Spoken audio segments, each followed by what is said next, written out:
Hello everyone, मेरा नाम आयुष सोलंकी है और आज मैं बात करने वाला हूँ आर्टिफिशियल ब्रूडिंग के बारे में। नेचुरल ब्रूडिंग के बारे में मैंने अपनी लास्ट वीडियो में बात की थी, जिसके बारे में अगर आपको डिटेल लेना हो तो आप वहाँ से ले सकते हैं, जिसका लिंक मैंने डिस्क्रिप्शन बॉक्स में दे दिया।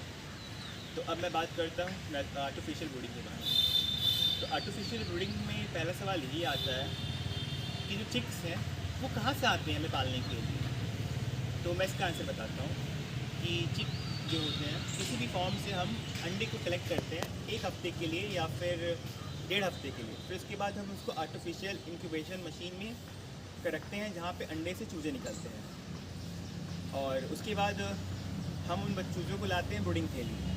लेकिन मैं ये बता दूँ, जो वहाँ पे एग इंक्यूबेशन में होते हैं वो सब मशीन के द्वारा होते हैं। मतलब कि अगर एग में ह्यूमिडिटी चाहिए वो भी मशीन से मिलेगी, मॉइस्चर चाहिए वो भी मशीन से मिलेगी, और जो टेम्परेचर होता है वो भी मशीन खुद मेंटेन करती है। यहाँ पे बस हमें अंडे को लाके रखना पड़ता है। जो अंडे का जो टिप वाला पोर्शन होता है वो नीचे होता है, जो ब्रॉड पोर्शन होता है वो ऊपर होता है, और अंडे को हम एक ट्रे में सजाते हैं। फिर वो ट्रे जो होता है मशीन में रख दिया, मतलब मशीन में हम लगा देते हैं, तो मशीन उसको 45 डिग्री के एंगल पे रखती है, और मशीन जो होता है उसको दिन में 2 बार टर्न करती है, जैसे कि मतलब कि ऐसे ऐसे हिलाती है जैसे कि कोई झूला चलता है उस तरह हिलाती है। और जैसे मुर्गियाँ हिलाती हैं अपने अंडों को उस तरीके से भी वो हिलाती है। मतलब ये नहीं कि वो ऊपर नीचे कर देती है, ऐसा कुछ नहीं। जैसे झूला होता है वो एक डायरेक्शन के दूसरी डायरेक्शन में जाता है, पेंडुलम जिस तरह से होता है उस तरह समझ लीजिए करती है मशीन। और फिर 21 दिन बाद चूजे निकल आते हैं, चाहे वो मशीन का इंक्यूबेशन हो चाहे वो नेचुरल इंक्यूबेशन हो, सबका इंक्यूबेशन पीरियड सेम होता है पोल्ट्री का 21 डेज़। अब चूजे फॉर्म पे लाने के लिए रेडी हैं, तो हमें फॉर्म पे लाने से पहले फॉर्म में क्या क्या इंतज़ाम करना चाहिए। पहले हमें जो होता है कि पूरे रूम को वाइट वॉश करा लेना चाहिए चूने से, और फिर हमें रूम की पूरी फॉर्मिगेशन करा लेनी चाहिए और रूम को 24 घंटे के लिए बंद कर देना चाहिए। ऐसा इसलिए करना चाहिए क्योंकि जो भी फंगल ग्रोथ हो गया हो, जो भी बैक्टीरियल ग्रोथ हो गया हो लास्ट पोल्ट्री से, वो सारा रिमूव हो जाए। और इसके बाद हम जो है कि बेडिंग मटेरियल की तैयारी करेंगे। कि बेडिंग मटेरियल वो होता है जिसके ऊपर हम चूजे को रखेंगे। तो बेडिंग मटेरियल किसी भी चीज़ का हो सकता है, चाहे वो मूंगफली के छिलके हों, चाहे वो लकड़ी के छिलके हों, चाहे वो भूसा हो, चाहे वो चावल के छिलके हों, किसी भी चीज़ से, मतलब नॉर्मली जो भी आपके पास अवेलेबल हो उसकी आप बेडिंग कर लीजिए 6 इंच से 7 इंच की। हाँ, 6 से 7 इंच। और फिर उसके ऊपर आप न्यूज़पेपर बिछा दीजिए। न्यूज़पेपर को as a bedding material use करते हैं ताकि उसको हम रिमूव कर लेंगे। तो उससे ये होगा कि जो भी पानी वनी या फिर जो भी फीड गिरे होंगे वो हट जाएंगे। और चिक गार्ड का यूज़ करेंगे, ताकि शुरू में हम चिक गार्ड को इसलिए यूज़ करेंगे क्योंकि हमें सारे बच्चों के पास रखना है और हमें वहाँ पे उनकी ब्रूडिंग करनी है। जो मदर करती है वो आर्टिफिशियल तरीके से करनी है।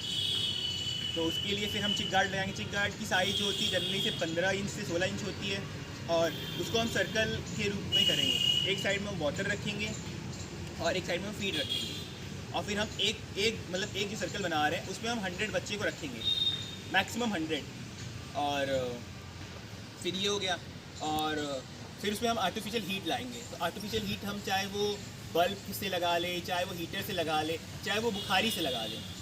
बस ये ध्यान रखना है कि टेम्परेचर मेंटेन होना चाहिए। फिर वहाँ पे हम टेम्परेचर मेंटेन करेंगे। फिर हम बच्चों को लाएंगे और उस जो बनाया है हमने सर्कल, उस सर्कल में हम ला के छोड़ देंगे। हमें वहाँ पे बच्चों को रेस्ट करने नहीं देना है। हमें वहाँ पे बच्चों को टोटली 24 से 48 आवर तक मूव कराना है, ताकि उनके अंदर जो यॉर्क है वो कम्प्लीटली डिज़ोल्व हो जाए और बच्चे में अच्छी सी वो मतलब अच्छे से फुर्ती आ जाए। उसके बाद हम बच्चों को मतलब कि मूव कराते रहेंगे और बच्चे मूव करते रहेंगे, और फिर यहाँ पे ये हो जाएगा। फिर उसके बाद हमको फीड देना शुरू कर देंगे, और जिसमें हम फीड देंगे उसका नाम है फीडरर, और जिसमें हम वाटर देंगे उसका नाम है वाटरर।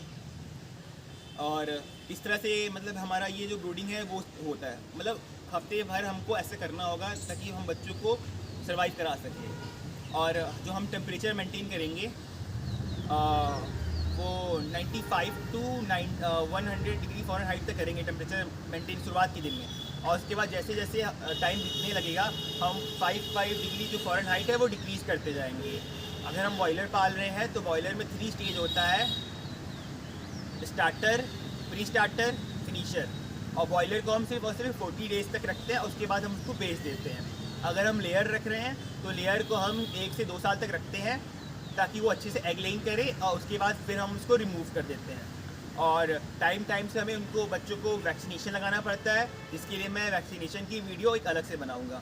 Thank you for watching my video. अगर कोई क्वेश्चन हो आर्टिफिशियल ब्रूडिंग से रिलेटेड तो आप कमेंट बॉक्स में पूछ सकते हैं। Thank you.